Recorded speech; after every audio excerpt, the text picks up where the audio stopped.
Everyone, today we will discuss about how to find bond angle। तो bond angle के लिए सबसे पहले हम लोग देखते हैं शेप और ज्योमेट्री।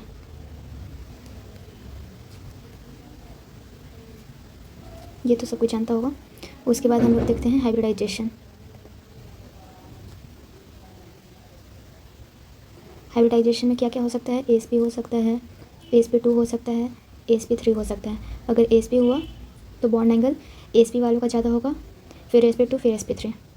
ASP2 का एंगल कितना होता है? 180 डिग्री। ASP2 का होता है 120 डिग्री और ASP3 का होता है 109.5 डिग्री। ठीक है। इन केस अगर हाइब्रिडाइजेशन सेम हो गया, इफ़ हाइब्रिडाइजेशन इज सेम, तो इसमें दो केस हो सकता है।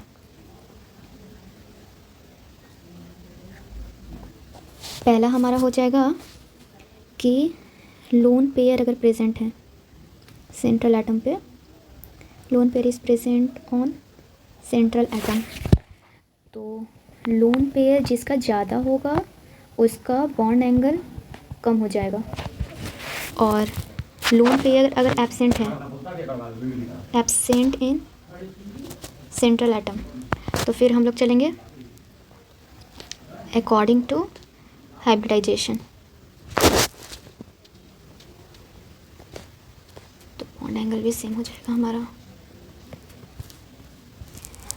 और इस केस में फिर देखिए कि अगर लोन पेयर भी सेम हो जाए, लोन पेयर एंड हाइब्रिडाइजेशन भी हमारा सेम है, तो देखते हैं साइज़ ऑफ सेंट्रल एटम अगर बड़ा है तो बॉन्ड एंगल डिक्रीज़ करेगा, और अगर सराउंडिंग एटम का साइज़ बड़ा है, साइज़ ऑफ सराउंडिंग एटम अगर बढ़ रहा है तो बॉन्ड एंगल भी बढ़ेगा। ठीक है। अब मैं कुछ क्वेश्चन करके बता देती हूँ। तो जैसे हमारा पहला क्वेश्चन है, मान लीजिए NH3 है, ग्रुप 15 का एलिमेंट है ये।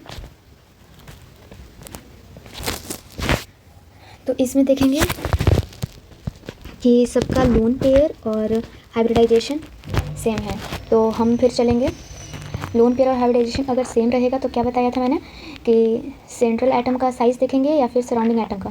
तो देखिए इसमें सेंट्रल एटम का size down the group increase करता है, तो हम लोग इंक्रीज़ करेंगे। और अगर सेंट्रल एटम का साइज़ बढ़ रहा है तो बॉन्ड एंगल डिक्रीज़ करेगा।